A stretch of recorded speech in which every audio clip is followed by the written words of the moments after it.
आज के हमारे मेहमान हैं आनंद परमार। आनंद परमार सिंगर हैं, म्यूजिक कंपोजर हैं, गाना लिखते हैं।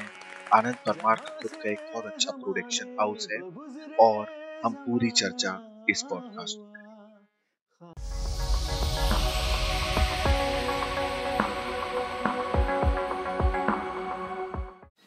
नमस्कार दोस्तों, काव्य कविता साहित्य रचना विचार ग्राइंडर में आप सभी का स्वागत है।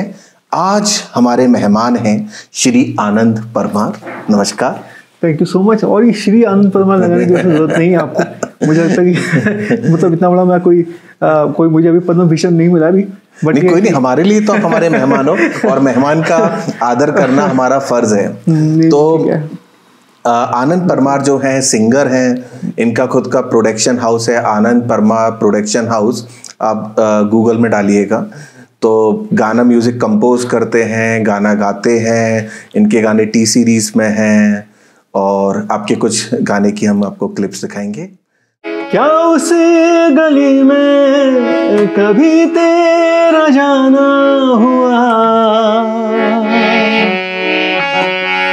जहां से जमाने को गुजरे जमाना हुआ। खामोशियां एक साज है, तुम धुन कोई गाओ जरा। खामोशियां एक साज है, तुम धुन कोई गाओ जरा। बेकरार है बात करने को, कहने दो इनको जरा। खामोशियां तेरी मेरी, खामोशियां खामोशियां तेरी मेरी, खामोशियां खामोशियां एक साज है, तुम धुन कोई गाओ जरा। बेकरार है बात करने को, कहने दो इनको जरा। सर अगेन विचार ग्राइंडर में आपका स्वागत है। तो आज हमारा जो चर्चा होगी वो म्यूजिक के ऊपर होगी, गानों के ऊपर होगी।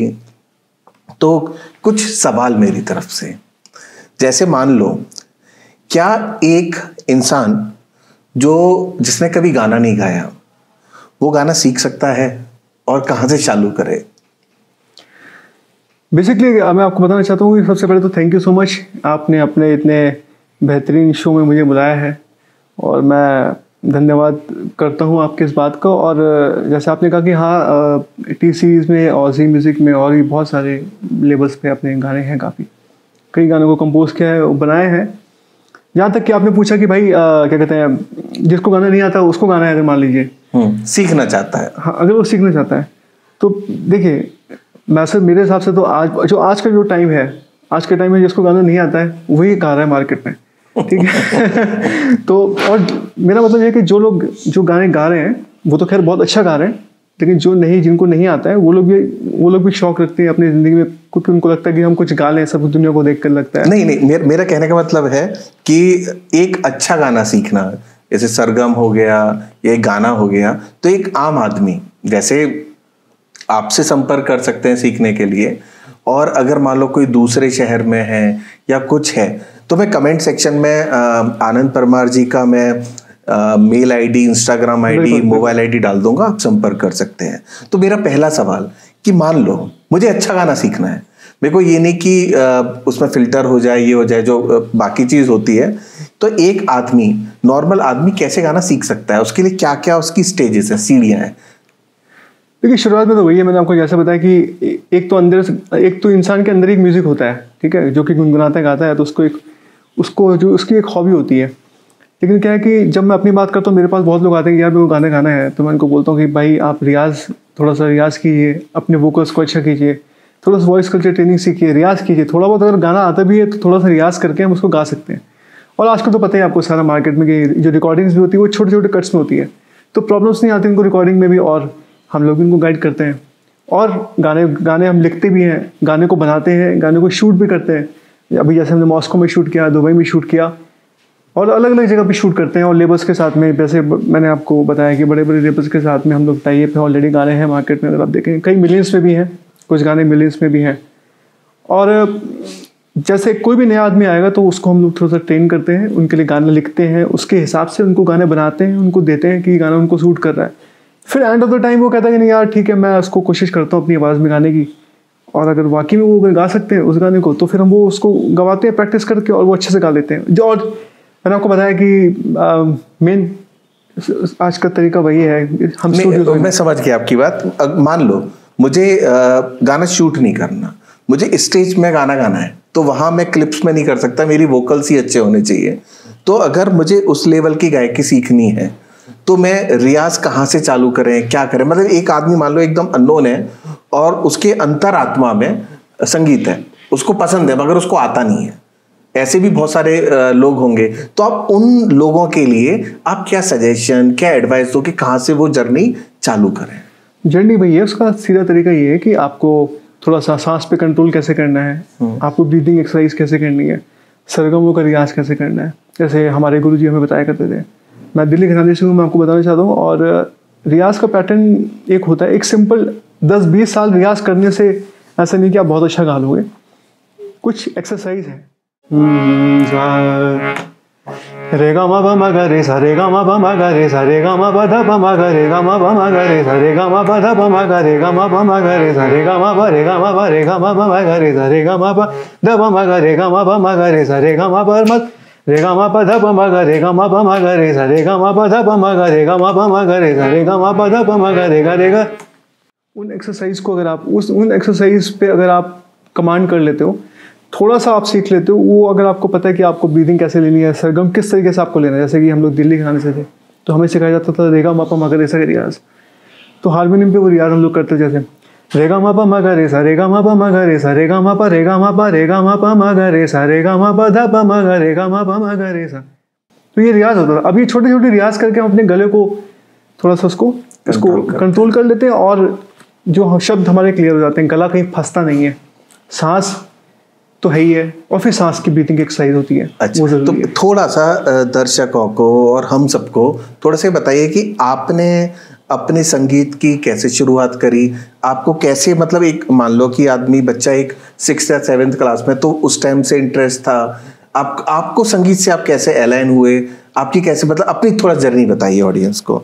यार मैं आपको बताऊं तो मैं तो बचपन में ही मेरे फादर ने मुझे किसी शादी बारात में गाते हुए देखा था। एक वहाँ पे ऑर्केस्ट्रा वगैरह आते थे, तो मेरी बुआ की शादी थी, तो उस टाइम पे वहाँ पे ऑर्केस्ट्रा लगा होता, तो उन्होंने मुझे स्टेज पे चढ़ा दिया। मैं कहा, जहाँ तक मुझे याद है मैं 3rd 4th में था, तो मैंने वहाँ पे गाना गाया, वो मेरे दिल के चैन चैन है, मेरे दिल को दुआ कीजिए। तो लोगों को लगा कि यार ये तो बड़ा अच्छा गा रहा है, इसको सिखाना तो आज यहीं से एक थोड़ा 4 लाइंस आपकी जर्नी की शुरुआत से ही हम लेंगे, थोड़ा सा ये 4 लाइंस गा दीजिए। खैर वो किशोर दा का बहुत सारे गाने, बट मेरे को जो खैर मैंने इस गाने की बात की है तो मैं इसी को गा देता हूँ। इस गाने की मैं आपको बात बताता हूँ। अपना ही साया देख के तुम जाने जहां शर्मा गए, अभी तो ये पहली मंजिल है, तुम तो अभी से घबरा गए। मेरा क्या होगा सोचो तो जरा, हाँ हाय ऐसे ना आहे भरा कीजिए, ओ मेरे दिल के चैन। मजा आ गया, रोंगटे मेरे खड़े हो गए, रोंगटे मेरे खड़े हो गए, और सुन के मजा आ गया। तो बेसिकली मैं आपको ये बताना चाह रहा था कि मैं किशोर दा को तो खैर मतलब उनको तो मैंने मतलब पूजा है, मतलब कॉलेज में भी मैं उनके गाने गाता था, सोनू निगम सर उनके गाने में। और सबसे बड़ी बात मैं आपको बताऊँ तो मुझे मौका मिला पंचम दा के साथ, पंचम दा के म्यूजिशियन जो थे, जो RD1 के जो म्यूजिशियन थे, मनोहरी दा, वो सैक्सोफोन बजाते थे। तो एक बॉम्बे में एक सीआर पार्क में मुझे उनके साथ गाने का मौका मिला, तो वो बजा रहे थे दा रा रा रा रा रा रा रा रा रा रा रा रा रा रा रा। तो खैर मैंने आपको ये बताया है कि गाने में प्रॉब्लम सिर्फ अगर आप अपनी ब्रीथिंग पे कंट्रोल कर सकते हैं और थोड़ा सा रियाज करके उसको स्टूडियो में आराम से रिकॉर्ड कर सकते हैं। तो हाँ, लेकिन आवाज़ को बनाना वो तो आपकी अपनी आवाज़ है, वो हम उसको डेवलप करना होता है, धीरे धीरे उसको रियाज करके हो सकता है। तो मुझे सबसे पहले तो आपकी जर्नी बहुत अच्छी लगी। आपने 3rd और 4th क्लास में आपके पिताजी ने आपकी आवाज़ ऑर्केस्ट्रे में सुनी और उन्होंने आपका मनोबल बढ़ाया और आपने पंचम दा के गाने से एक शुरुआत करी। फिर उसके बाद का कुछ सफ़र कि 3rd 4th क्लास में फिर आप क्या ट्रेनिंग इंस्टीट्यूट आपने कैसे ज्वाइन किया, कैसे आप अपने गुरुजी से मिले, आप अपनी और अपने गुरुजी की थोड़ा सा जर्नी बताइए। हाँ बिल्कुल, क्योंकि जैसे मैंने आपको बताया कि मेरे फादर ने फिर मुझे वहाँ पर सुना और कहा कि यार तो अच्छा गाता है, तो लोगों ने बोला उसको सिखाना चाहिए। तो फिर मैं धीरे स्कूल में उसको गाया और हम उसको गाते गाते आगे बढ़े। कॉलेज में आने के बाद में फिर मेरा एडमिशन ही मेरे म्यूज़िक की ही बेसिस हुआ। मैं दयाल सिंह कॉलेज से था, दिल्ली यूनिवर्सिटी में। कौन सा? मैं Dayal Singh university, Dayal Singh college, Dayal Singh college में से मैं था। और वहाँ पे उस टाइम पे मैं आपको बताऊँ तो शायद मतलब सिर्फ म्यूज़िक की वजह से मेरा एडमिशन हुआ। मतलब मेरे मार्क्स की वजह से नहीं, सिर्फ म्यूज़िक की वजह से। बहुत बढ़िया। हो सकता है मेरे मार्क्स कम थे, लेकिन उन्होंने मेरे को सुना तो उनको पसंद आया कि नहीं इसको। तो आपके जो उस्ताद थे, जो आपके गुरुजी से थे जिनसे आपने सीखा, वो कॉलेज के दौरान सीखा दयाल बाग कॉलेज से या उससे पहले सीखा? कब से उनका इंटरेक्शन क्या हुआ आपका इंटरेक्शन? जब मैं कॉलेज में आया था तो मेरे एक ब्रदर है, कज़न ब्रदर, तो उनकी लव मैरिज हुई, शादी हुई और मेरी जो भाभी थी वो जी में थी, निधि तोमर। तो वो निधि तोमर, अच्छा, जी टीवी में? हाँ बिल्कुल, जी पहले जी सारेगामा आता था। हाँ। तो उसमें भी मैंने कई अपने आप ऑडिशन दिए और कई जगह पे किया और पार्टिसिपेट भी किया। तो उन्होंने ही, उनके गुरु थे उस्ताद मोहम्मद अली खान साहब, तो उन्होंने मेरे फादर ने बोला उनको कि भाई इसको थोड़ा सा उनके पास लेके जाओ। तो मैं दिल्ली में एक जगह है सोईविलान, अगर आप वहाँ जाएंगे तो आपको एकदम पतली गलियाँ दिखेंगी। तो मैं स्कूटर जाया करता था, तो वहाँ गुरुजी से मिला और उन्होंने मेरे को हाथ में धागा बांधा, जैसे हम लोग गुरु शिष्य परंपरा के हिसाब से। तो वहाँ से मैंने अपनी शुरुआत कॉलेज के टाइम से शुरू की और मैं अपने कॉलेज में वाइस प्रेसिडेंट भी था म्यूजिक विंग्स में। अपने कॉलेज को रिप्रेजेंट करता था सारे ऑल ओवर वर्ल्ड के अंदर, यूनिवर्सिटीज़ में जितने सारे इंडिया के अंदर थी। तो वो जो भी रियाज जो मेरा हुआ वो उन्हीं की वजह से हुआ। अच्छा, तो थोड़ा सा आपके और आपके गुरुजी के साथ आपने कितना लंबा सफर काटा और थोड़ा सा वो मोमेंट्स, वो इंटरेक्शन, वहां से आपके म्यूजिक के फ्रेंड्स बने, कैसे बने, वो थोड़ा सा जर्नी बताओ। मैं तो कहूँगा कि वो तो जब रियाज करने बैठते थे तो हम लोग खुद ही किचन में भाग कर ये सोचते थे कि हमें खाने को मिल जाए, क्योंकि वो 6 घंटे रियाज कराते थे। अरे भाई वो 6 घंटे बैठते थे और छोटी सी डंडी रखते थे और एक ही चीज़ पे लग जाते थे कि जब तक ये चीज़ मुंह से नहीं, ज़बान से ये चीज़ नहीं, ये ज़बान से आपके अगर नहीं निकलेगा ये रियाज जो उन्होंने बताया, तो आप वहाँ से उठ नहीं सकते। तो हम लोग करते थे। अब रियाज मैंने आपको बताया, वो रियाज रेगा मापा मा गा रे सा, रेगा मापा मा गा रे सा, रेगा मापा रेगा मापा मा गा रे सा। अब इतनी सी चीज़ है, जब तक ये चीज़ सही नहीं होगी तब तक आप वहीं बैठे रहोगे। और हम लोग भागते थे यार कहीं, 6 घंटे और डंडी साथ में। हाँ, वो अच्छा लगता था। और मुझे वो कहते भी थे कि मतलब कि मैंने तुम्हें सिखाया है, तो बिल्कुल मैं ये कहना चाहूँगा कि तुम जब भी मार्केट में तुम गाना तुम्हारा आएगा, जब भी कहीं भी गाओगे तो अच्छा ही गाओगे हमेशा। तो इसी वजह से फिर मेरे आज गाने अलग अलग इंडस्ट्री में, अलग अलग लेबल्स के साथ में मैं काम कर रहा हूँ, तो मैं और गाने उनको दे रहा हूँ। और कई गाने मेरे मिलियंस में भी हैं, कई गाने मेरे जी के साथ में भी हैं। जैसे कुछ गाने बताइए जो, जैसे आपका खुद का गाना। एक पहला मेरा ट्रैक था रू था, तो वो मैंने दुबई में उसको हमने शूट किया था। तो आई थिंक मॉस्को में भी। हाँ, एक गाना दुबई में जो था वो मेरी था, मेरी कहानी भी था। एक था हंसी रातों में, कुछ लफ्ज मैं बिल्कुल, हाँ मैं आपको सुनाता हूँ, मैं आपको थोड़े से सुनाता हूँ। तो जो पहला जो गाना था हमने दुबई में किया था, वो क्या बोलते हैं आपका, बहुत सारे गाने जो हमने छोटे छोटे करके मैं आपको सुना देता हूँ। जैसे एक था मेरी कहानी जो कि जी म्यूजिक से रिलीज था। अच्छा, मेरी कहानी का थोड़े कुछ चंद। हाँ, मेरी कहानी का मैं आपको बताऊँ तो, मेरी कहानी पूरी जो थी अधूरी पूरी, मेरी कहानी हो यादों में तेरी खोने लगा, हो सांसों में तेरी खोने लगा, मेरी कहानी। ये एक हमारा एक हमने बनाया था इस गाने को, मैं तो सुनते रहने का मन कर रहा है। उसके बाद हमने एक पार्टी सॉन्ग था, वो हमने दुबई में शूट किया था। उसका टाइटल था हंसी रातों में। तो मुझे पता हुआ है फिर से प्यार है, खबर मुझे है पहली बार, मुझे पता हुआ है खुद से प्यार है, खबर अब ये है जोरदार। इस तरह के गाने, बहुत सारे गाने मैंने आपको बताया कि, और अभी एक लेटेस्ट रिलीज हुआ था, बहुत सारे गाने हैं जो रिलीज हुए, तो मैंने आपको थोड़े थोड़े से बताया। मेरी कहानी है, और फिर उसके बाद अभी लेटेस्ट एक आए हो करके आया हो जी म्यूजिक से, जस्ट इसी अप्रैल को रिलीज हुआ था। अच्छा, इसी अप्रैल को आए हो के कुछ लाइंस दर्शकों को, हमको सबको। आए हो बेसिकली क्या है, हमने एक कोलैबोरेशन में किया था उस गाने को, और उसका म्यूजिक वगैरह सब मेरा ही था। किस चैनल पे है? वो जी पे है, वो जी टीवी हाँ, वो जी पे था। यूट्यूब में जी म्यूजिक डालें तो उसमें जा सकते हैं। हाँ, वो आप उसको वहाँ पे जाकर सुन सकते हैं आराम से, और काफी अच्छा। जी म्यूजिक आनंद परमार तो गाना चाहिए। हाँ बिल्कुल, जैसे मेरी कहानी है, और हंसी रातों में है, और बिन तेरे है, और अभी जो लेटेस्ट जो हमने किया था वो आए हो। थोड़ा कुछ आए हो के लेटेस्ट गाने के कुछ चंद लाइंस। आए हो का बेसिकली है कि उसका थोड़ा सा स्टार्टिंग हमने इससे आए हो प्यार बन के, तेरा करार बन के, आए हो तेरा करार बन के, मेरा करार बन के, आए हो।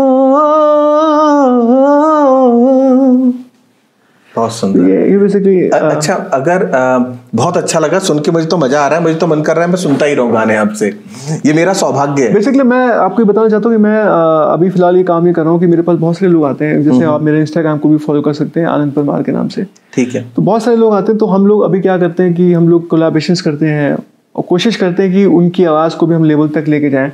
वो गाने हम बनाते हैं, उसको लिखते हैं और रिलीज भी करते हैं। अच्छा। कोशिश करते हैं कि रिलीज करके दें हम लोग। हाँ। अच्छा, कोई बंदा आपसे गाना सीखना चाहता है, और मान लो कि आप बेंगलोर में रहते हो, दिल्ली में रहते हो, कभी मुंबई में, और वो शायद मान लो कि वो बंदा आगरा रहता है या जम्मू रहता है, तो वो आपके थ्रू ऑनलाइन सीखना चाहता है, तो वो आपसे कैसे संपर्क करे? देखिए, ऑनलाइन का तो ज़माना है। हम लोग तो सारे जो सेशंस भी होते हैं इंटरनेशनल, अलग अलग म्यूजिक प्रोडक्शन के जो कोर्सेज भी हैं, वो बाहर के यूएस वगैरह से भी ऑनलाइन होते हैं। तो सीखने की प्रॉब्लम नहीं है। तो ऑनलाइन आपसे इंस्टाग्राम में आपसे संपर्क कर सकता है, फिर वो आपसे चालू कर सकता है। बिल्कुल, कांटेक्ट को तो कोई दिक्कत नहीं, क्योंकि आप अगर सिर्फ गूगल में ही अगर आनंद परमार डाल देंगे तो आप मेरे घर तक पहुंच जाएंगे, तो वो कोई प्रॉब्लम नहीं है।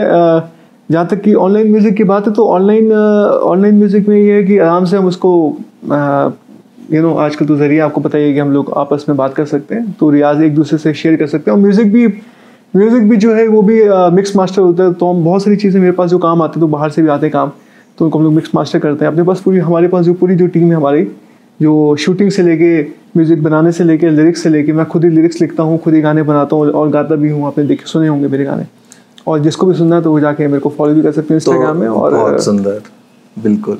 तो कोई बंदा संगीत या गाना सीखना चाहता है, या कोई बंदा गाना अपना कंपोज करवाना चाहता है, या कोई शूट भी करवाना चाहता है मॉडल की तरह, तो वो संपर्क कर सकते हैं आनंद परमार प्रोडक्शन हाउस से।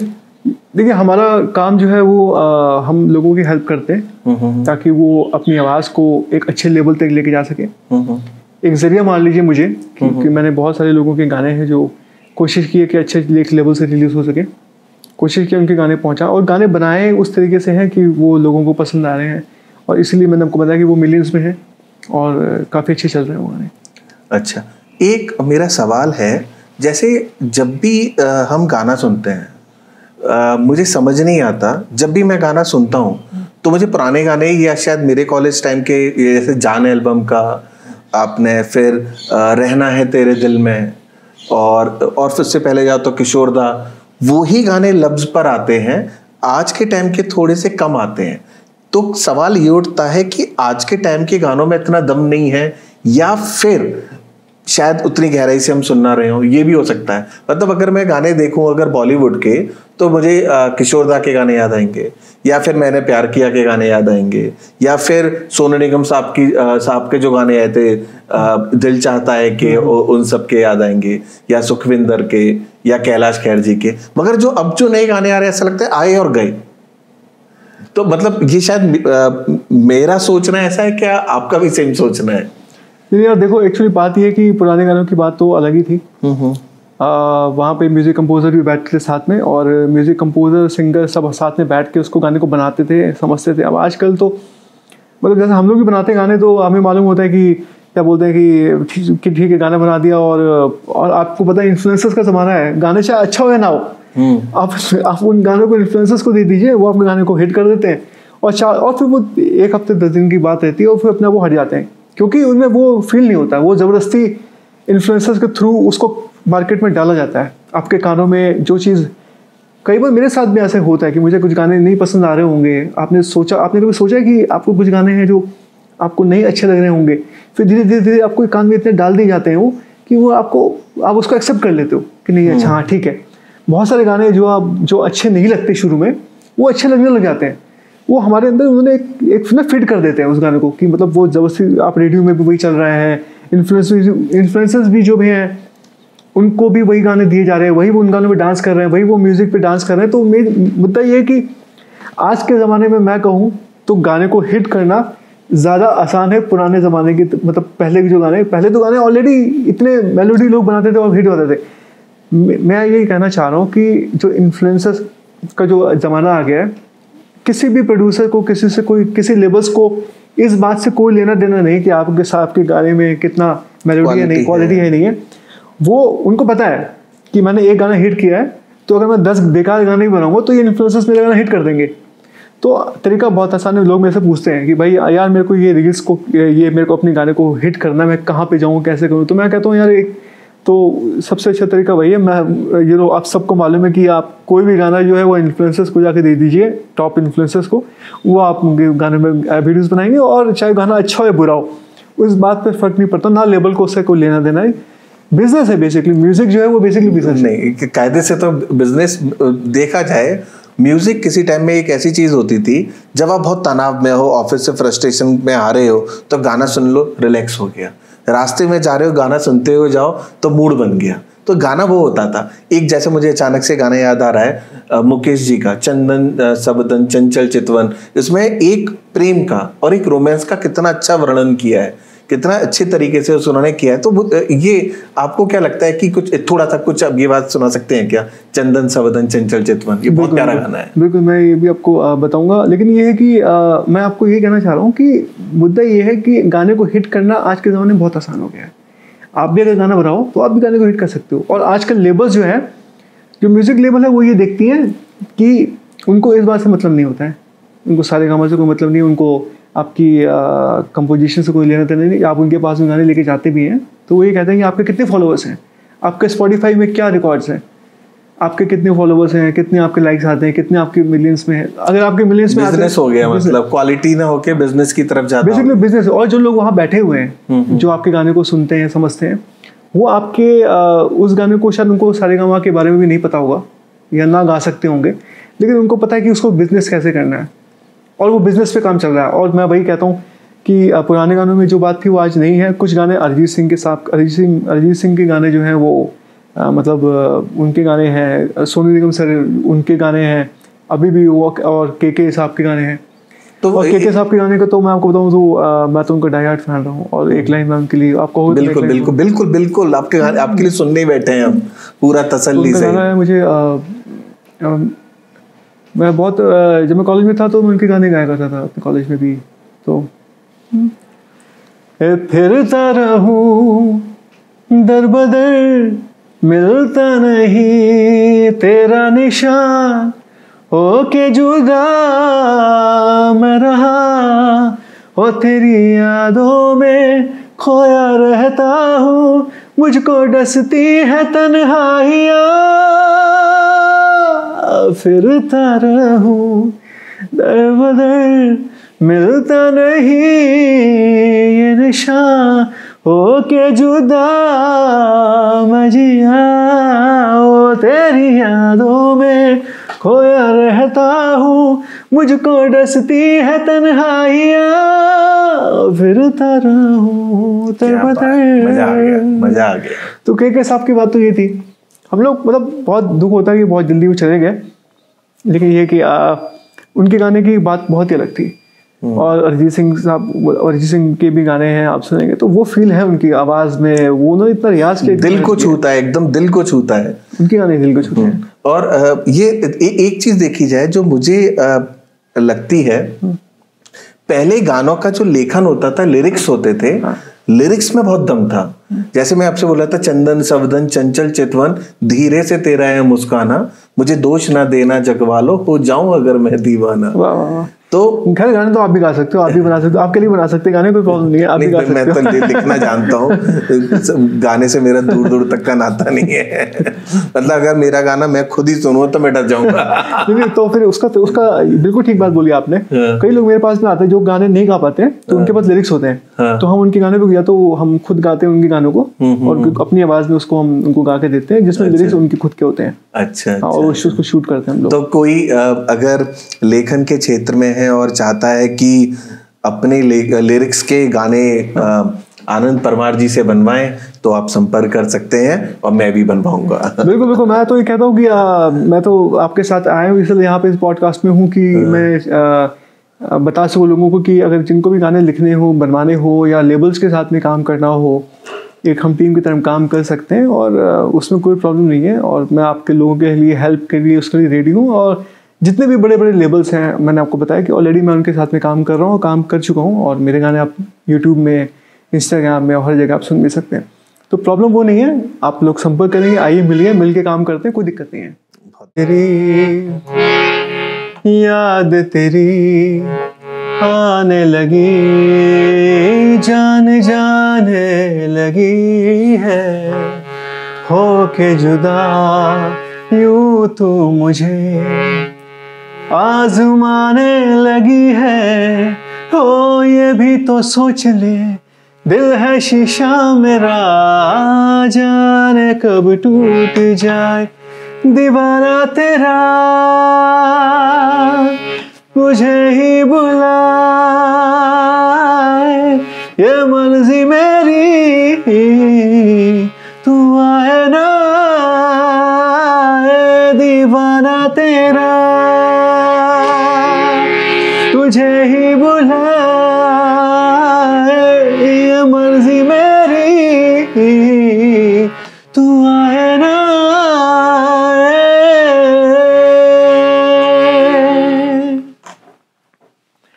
तो फिलहाल मैं आपको ये बताना चाहता हूँ कि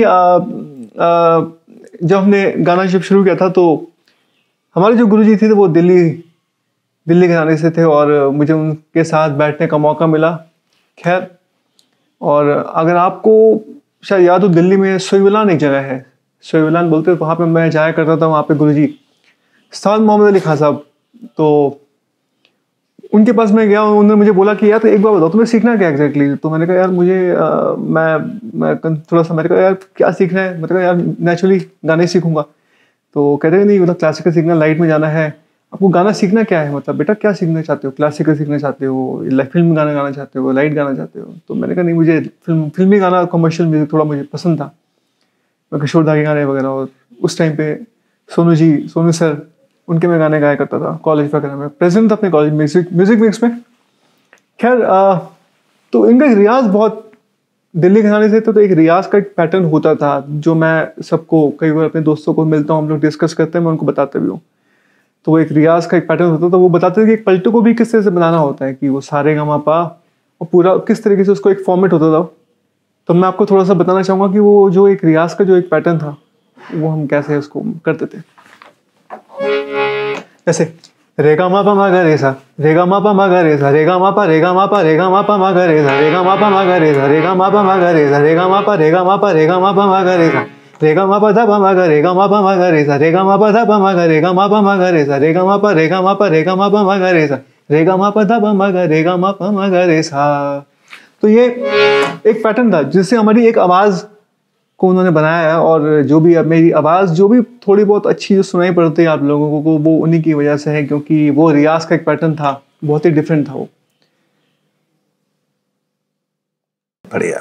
अच्छा, आपने जैसे सोनू निगम साहब की तारीफ करी, के की, तो ये सब मेरे ख्याल से आपकी जो जर्नी रही इनमें कभी आपकी शुरुआत सोनू निगम जी से ही होगी, किशोर दा जी से भी होगी, तो कौन कौन से सिंगर्स आपको जो पसंद है? मैं आपको थोड़ा सा ग्रेड कर देता हूँ, मेरी उम्र अभी इतनी बहुत बड़ी नहीं। मैं किशोर दा की बात तो मत कीजिए, क्योंकि वो तो एक ही, मैं तो उठते जागते उनके गाने ही सुनता था, वो पुराने गाने उनके। तो कुछ किशोर दा जी के। छोड़ो बेकार की बातों में कहीं बीत न जाए रहना, कुछ तो लोग कहेंगे, लोगों का काम है कहना, छोड़ो बेकार की बातों में कहीं बीत न जाए रहना, कुछ तो लोग कहेंगे, लोगों का काम है कहना। तो इसलिए मैं कहता हूँ कि लोगों को कहना तो भैया जो कुछ कहते हैं, आप अपनी मेहनत करते रहो। ये मेरा तो ये हो गया कि मैं गाना सुनते ही भूल जाता, गाने में इतना खो जाता हूँ कि मैं भूल जाता हूँ कि नेक्स्ट में क्या पूछूं। तो मेरे दिमाग में आया एक सवाल कि अगर कोई बंदा जैसे इंजीनियरिंग एक 4 साल की जर्नी है, या कोई ग्रेजुएशन 3-4 साल की जर्नी है, तो आप क्या कुछ ऐसा कुछ खोल रहे हो कि 1 साल का बंदा आपसे संगीत सीखना चाहे, सर्टिफिकेशन लेना चाहे या डिप्लोमा लेना चाहे, कुछ उसमें आपका कुछ प्लान है क्या? ऑलरेडी हम लोग ऑनलाइन क्लासेस ले रहे हैं म्यूजिक प्रोडक्शन की। तो हम लोग अपने स्टूडियो से लाइव उनको हम ट्रेन करते हैं, और जिसको अगर मैं जहाँ जाता हूँ ऑलरेडी, जैसे कि अभी मैं बैंगलोर में हूँ फिलहाल, और कभी मैं बॉम्बे में होता हूँ, मेरा होम टाउन जैसे मैं दिल्ली में होता हूँ, तो मैं जब भी यहाँ जाता हूँ तो लोगों को पता लगता है कि मैं यहाँ पे हूँ, और मैं उस टाइम पे फिर मैं अपने एक वर्कशॉप्स वगैरह ऑन करता हूँ, या क्लासिकल म्यूजिक या लाइट जितना भी मुझे आता है। मेरे गुरु ने जितना भी मुझे सिखाया है, मैं कोशिश करता हूँ कि मैं उतना लोगों को थोड़ा बहुत सिखा पाऊँ, जितना भी अगर मुझसे कुछ हो सकता है। देखिए, कमियाँ मेरे अंदर भी है, मैं भी क्षमा चाहूँगा कि कई बार गलती मुझसे भी होती है, एक आर्टिस्ट हूँ, माफ़ कीजिएगा मुझे, लेकिन ये कि जितना मुझे सिखाया है कि मैं कॉन्फिडेंट हूँ कि हाँ उतना मैं लोगों को ज़रूर सिखा सकता हूँ अच्छा। और जैसा कि मैं बैंगलोर में हूँ, अभी आप लोगों के साथ में बैठा हूँ आपके साथ में, तो सबसे बड़ा thank you so much again. और दूसरा ये कि मैं अभी बैंगलोर में भी वर्कशॉप ले रहा हूँ, यहाँ भी मैं ट्रेनिंग ले रहा हूँ, और जो कई लोग हैं जो मुझसे कॉन्टेक्ट कर रहे हैं, हम लोग क्लासेस और वॉइस कल्चर की ट्रेनिंग की क्लासेस हैं, हाउ टू ब्रीथ, अपने गाने के लिए आपको सांस कैसे लेनी है, कैसे रोकना है, और कुछ पैटर्न रियाज का जो हम करते हैं वो उसको किस तरीके से बताना है, वो सारी चीज़ें हम आपको करके बताते हैं अपने लोगों को, ताकि उनका गला एटलीस्ट वो स्टार्ट करें जिनको हॉबी है। और आप जैसे इंजीनियर्स लोग भी मेरे पास में आ रहे हैं और सीखते हैं, तो फिलहाल ये है कि आप भी सीखिए, मैं तो कहूँगा। बिल्कुल बिल्कुल, मैं तो बहुत मेरा मन बहुत है, तो मैं जो कोडिंग लिखता हूँ मैं कोड गा के कोडिंग करूंगा। तो एआई की तरह आजकल एआई का ज़माना आ गया है, तो एआई म्यूजिक के बारे में कुछ कहना चाहेंगे आप? आपको क्या बोलते हैं, आप क्या बोलते हैं?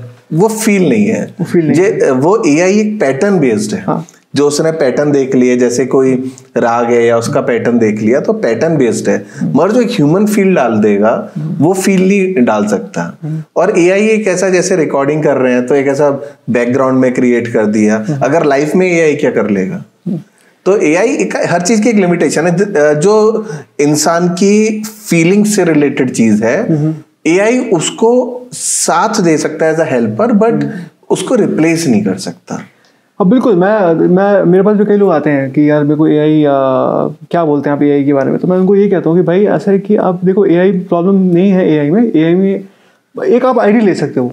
देखिए, ह्यूमन तो ह्यूमन ही है, एक नेचुरल वॉइस आपको नेचुरली मिलेगी, उसमें वो सरगम वगैरह भी नेचुरल मिलेगी, वो फीलिंग भी नहीं मिलेगी आपको। नहीं, फीलिंग नहीं आती, वो फीलिंग नहीं है कि मुद्दा ये है कि आपको बेस्ट चीज़ ये है कि आप एक आइडिया ले सकते हो अपना, एक आप उससे सीख सकते हो, समझ सकते हो कि मुझे कैसे एक स्टाइल कैसे मेंटेन करना है, कैसे वो हमारे को कुछ चीज़ें हैं जो पॉजिटिव हैं, जो हम उनसे, जो कोई भी पॉजिटिव जो चीज़ें हैं वो हम उनसे ले सकते हैं। एक मेरे को लाइन याद आ गई, याद नहीं आ रहा, ये मैं अपराध हर बार करता हूँ आदमी से प्यार करता हूँ। तो आदमी जो गाना गा रहा है वो इंसान को ही टच करेगा, जो इंसान गा रहा है वो इंसान को टच करेगा। एआई एक हेल्पर की तरह करेगा, बट वो फीलिंग एआई नहीं ला सकता जो इंसानों में। बिल्कुल ठीक है, लेकिन मैं आपको बताना चाह रहा हूँ आगे, क्योंकि बहुत सारे लेबल्स और एआई के बीच में जो है वो कंट्रीब्यूशन चल रही हैं, मतलब डिस्कशन चल रही है कि कुछ चीज़ लीगल है कुछ नहीं है। आजकल तो स्पॉटिफाई भी कई बार उठा लेता है लेबल्स इन सब चीज़ों को भी।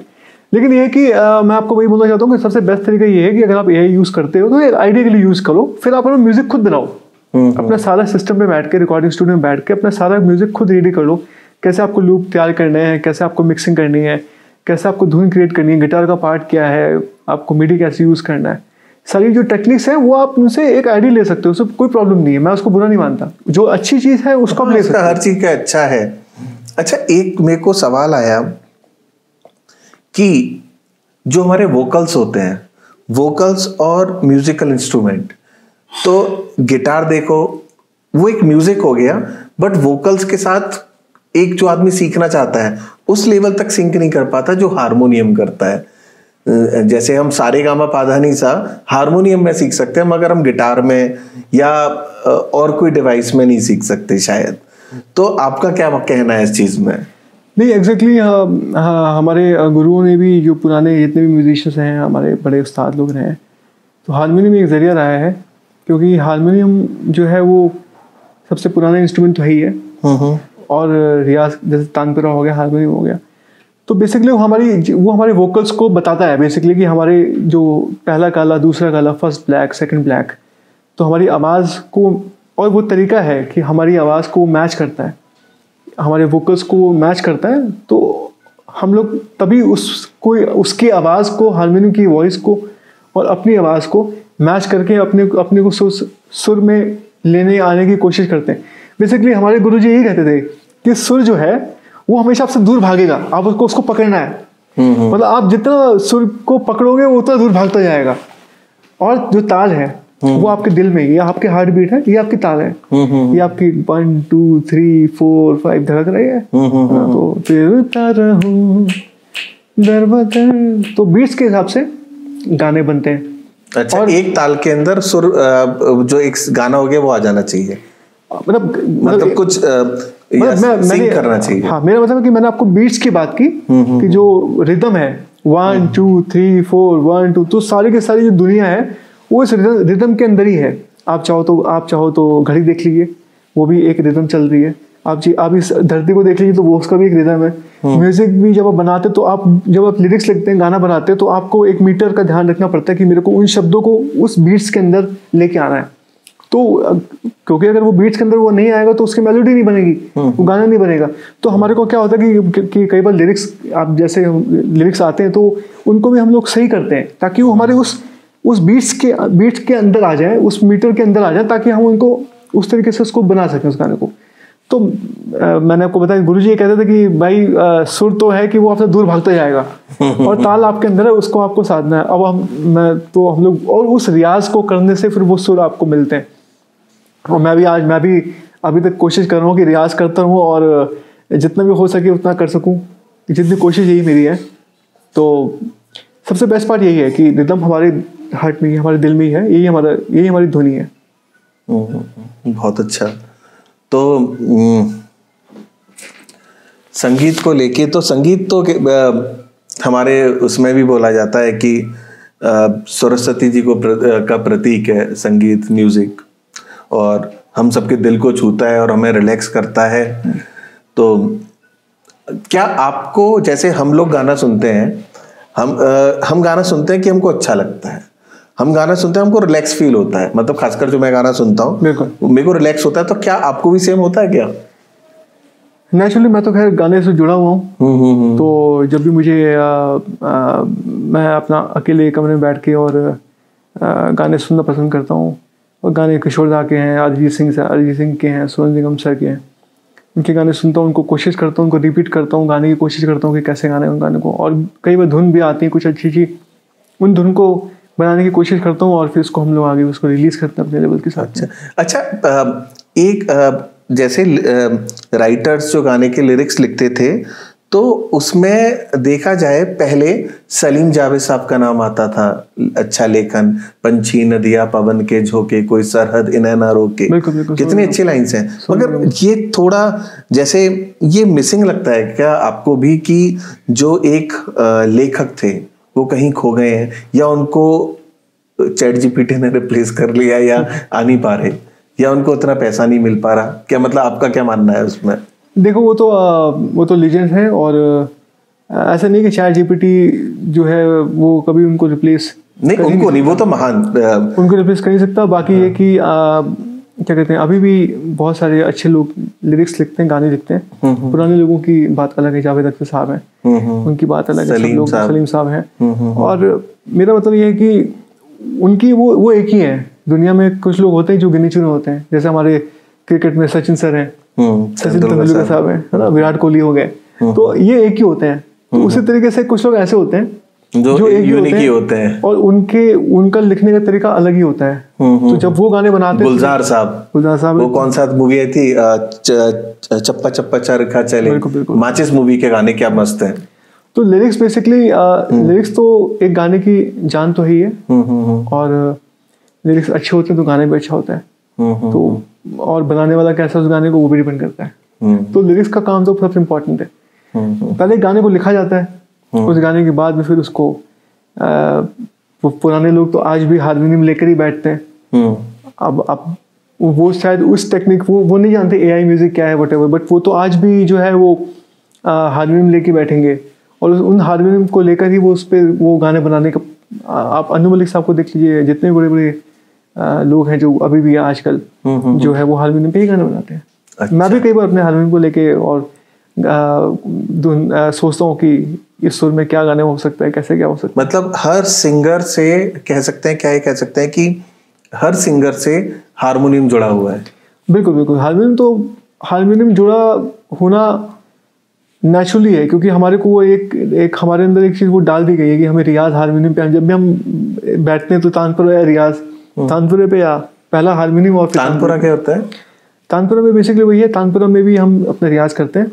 हारमोनियम की तरह होता है क्या वो भी बिल्कुल हारमोनियम, मतलब हारमोनियम और तानपुरा दोनों अलग अलग चीजें हैं। स्वर एक ही जैसे सुनाई पड़ते हैं। और वो बेसिकली क्या है कि जो वायु के मतलब हवा के अंदर जो स्वर है वो गूंजते हैं, तो हम अपनी आवाज को उन स्वरों में मिलाने की कोशिश करते हैं। ओके। जैसे कि जब तानपुरा बजता है तो हम कोशिश करते हैं कि अपनी आवाज को और तानपुरा को मैच करें, जैसे हारमोनियम के साथ में होता है। ओके, अब समझ में आ गया मुझे। यानी एक सुर को साधना, सापा सा जो रियाज है वो उसमें भी होता है, और जो सेम जो अपना जो रियाज है हारमोनियम में भी होता है।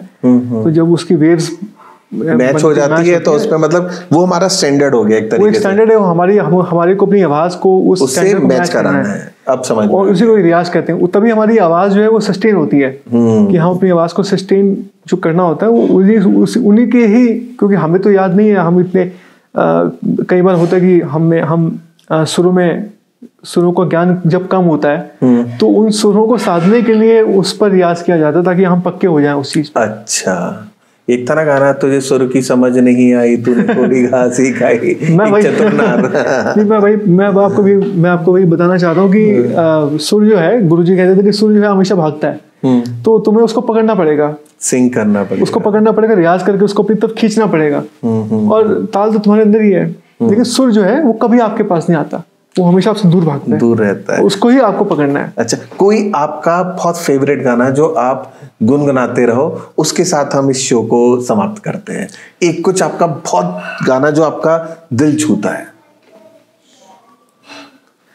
मेरा एक गाना था, अभी मैंने क्या कहते हैं, अभी हमने इसको दुबई में शूट किया था, और एक रोमांटिक सॉन्ग था। तो अभी कुछ गाने हैं जो हम अभी वियतनाम वगैरह में शूट कर रहे हैं और लेकिन मेरे को एक फेवरेट गाना है जो मुझे बड़ा पसंद है, तो वो उसका टाइटल है बिन तेरे। तो मैं उसकी एक लाइन आपको। हाँ, बिल्कुल बिल्कुल। ओ तेरी यादों में खोके, तेरी यादों में खोके, तेरी यादों में खोके, तुझे रूह में बसा के, तेरी यादों में खोके, तुझे रूह में बसा के करूँ दुआ मैं रब से, करूँ दुआ मैं रब से, मेरी जिंदगी तुम्हें बना दे, मेरी जिंदगी तुम्हें बना दे, तुम्हें बना दे। दिल लगी क्या ये की तूने ओ सनम, तुमको न भूल पाएंगे हमको खुदा कसम। दिल लगी क्या ये की तूने ओ सनम। Thank you. बहुत सुंदर, मजा आ गया।